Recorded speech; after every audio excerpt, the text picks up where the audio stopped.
Hi and welcome to a Memories Made video. I'm designer Jen Gallacher and today we're going to walk through creating a Mother's Day layout. I'm going to start with some My Mind's Eye paper. It's a diagonal yellow paper, and to the top of it I'm going to add some Amy Tangerine Rise and Shine pattern paper. You'll see that I cut a couple of the strips off so that it will fit perfectly on the page. And this particular chevron paper is what helped me decide the colors for my layout. So this was kind of the main piece that I was using to create a layout. Then I'm going to bring in a bold background color. I'm going to use this pink as inspiration, and I'm going to go ahead and add this pink across the bottom. Before I do that, I'm going to bring in some scalloped pieces. Now, these particular scallop pieces were from a 6x6 paper pad, and obviously a 6x6 paper pad is limited in that you can only add 6 inches to a border.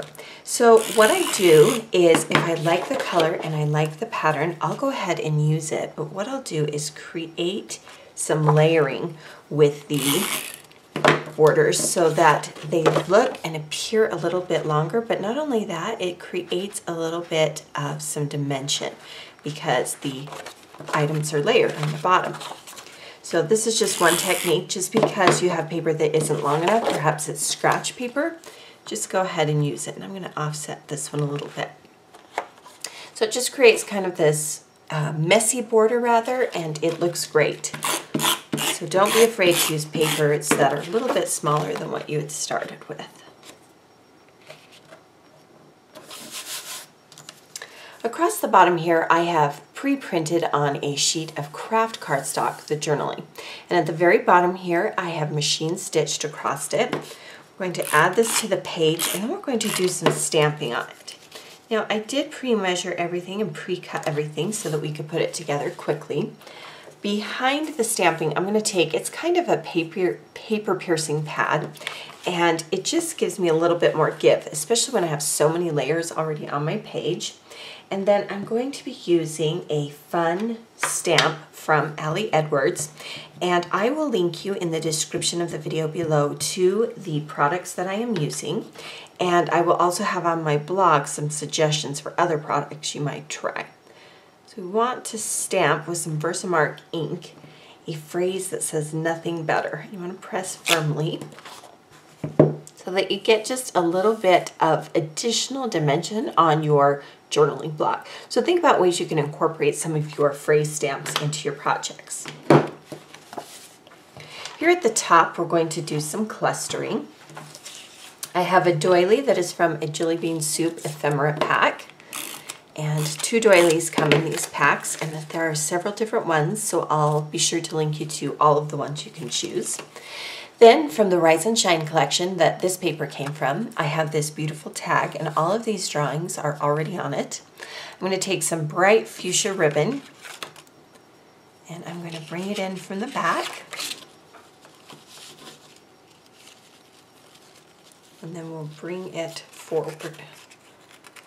And then we can use our scissors to trim off any of the ribbon. This is a seam binding ribbon.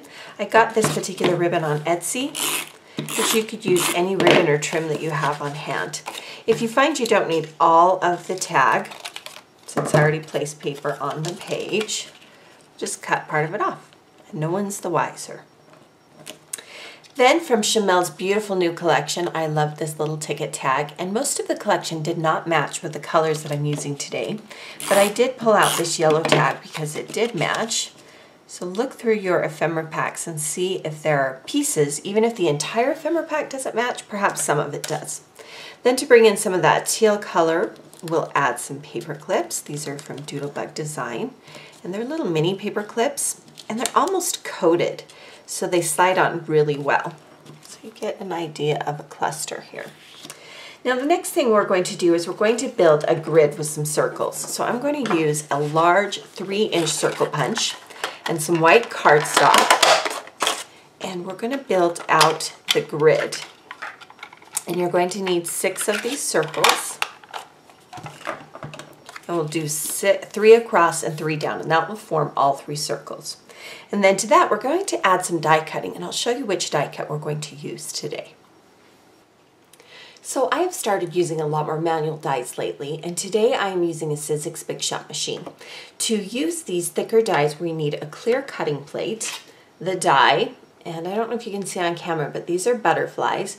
These are called the Butterfly Duo. They're from Sizzix and Tim Holtz. And Sizzix recommends that you place the die face up, and then place the paper on top. And then you need another clear cutting plate. So cutting plate, die, paper, cutting plate. And then just run it through your machine. So with this butterfly die, you are going to get two different kinds of butterflies. Now Tim did create a matching embossing folder that you could then come back and emboss these. That is dry embossing. But I'm going to just use butterflies on the page. So let's go ahead and start creating the grid. So you can see I've already placed some of the circles. Let's go ahead and place the last two circles. The key is to get the same distance between the circles. And honestly, I just kind of eyeball it. You could draw a grid on your paper with a pencil rather, and a ruler, but I just tend to eyeball it a little bit. So do whatever you're comfortable with. All right, to the center of these butterflies, we're going to add, or rather to the center of the circles, we're going to add some butterflies. And I have cut them in some of the colors that you see on the page. And we'll just start filling out these circles. All of the colors were inspired by the Amy Tangerine Rise and Shine paper. And I tried to use some different patterns when possible, and I tried to alter the butterflies. Remember, there are two different shapes of butterflies. So I just altered them. So I do one with the longer, one with the shorter wings, one with the longer. That just makes it a little bit more interesting instead, but you could also repeat patterns if you like that style a little bit better. And all of the butterflies were cut from 6x6 or 8x8 pattern paper pads because I like the scale of the patterns. Now to each of the butterflies, we're going to add some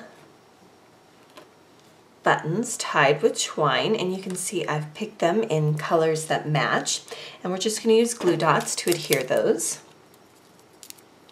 And if you're using small glue dots, I usually add two just to secure the button. You could also use any kind of wet adhesive as long as it dries quickly or you have the time to let it dry. Some of the buttons I have tied into a bow, and some I have tied into a knot. And that's another way I just kind of lead the eye around the page, is I just use a bunch of different techniques. Some I repeat and some I don't repeat, and I kind of alter. To the center of the middle photo, we're going to add a photo that is about 2 1/4, 2.5 inches wide. And this is a photo I took, or rather my husband took, of me with two of my children. And I did change it to black and white because the picture didn't turn out very well. The day was kind of shady and overcast, so I just changed it to black and white. Then to the side here, I want to add a little bit of detail. And I've used craft at the top and craft at the bottom, so I'm going to bring in another die cut. This is another Sizzix die cut, and it is one that I really love. It's an older Tim Holtz one, but I do believe they still make it, so I will link you to it. You can purchase them directly from Sizzix anytime you'd like, so if you can't find it in your favorite store, check online at Sizzix.com. And I want to add a little brad to it, so I'm going to bring that paper piercer back. You can see it's an older one from Lil Davis Designs. Looks like we need to attach this green button really quickly. But this paper piercing pad has served me well. You can get them from a couple of different companies. Sizzix also has one. And then to the center of that, we're going to add, it's a little button brad. And it's just kind of a medium-sized brad. And if you don't like the placement, I actually want to move this a little bit. Re-pierce the hole. I'm using an X-Acto knife, but you could use a paper piercer. So you can see I covered up where I originally poked the holes. So that just adds a little bit of dimension, and that creates a visual triangle with all the craft elements. To the bottom of the page here, we're going to take a silhouette die cut. Now this is a phrase die cut. There are several in the Silhouette store right now on sale that say mother, so be sure to check them out as Mother's Day is coming up. And I've placed the die cut onto a larger Post-it note pad because then I don't get adhesive all over my page. And I want to overlap the photo a little bit and the journaling a little bit, but I don't want to obscure any of the journaling or any of the important parts of the photo or anything else on the page. Then we're going to do a combination, and I'm using letter stickers this time. These are some glitter stickers in a bright yellow. And you want to try and match the tone. And so I've picked a bold yellow sticker that matches the tone of some of the other elements I'm using. And the reason why I'm adding glue dots is because these have been in my stash for a while, and I noticed when I was building the page before I started filming, they weren't sticking as much as I wanted them to. So I'm just adding some stickiness with some glue dots, and small glue dots seem to fit perfectly behind thicker, so that's just something I do when I realize they've kind of run out of their stickiness. And then we'll add an apostrophe. So a combination is a great way to create a title when, say, you only have a die cut that says one thing but you want to bring in more words. So here's a layout that celebrates motherhood and Mother's Day. Be sure to subscribe to my YouTube channel so you don't miss out on any of these videos. I'm also now offering a newsletter for those of you that want information about upcoming classes, additional videos, as well as some freebies. And I'll give you the link below to subscribe. Thank you for joining me for today's Memories Made video.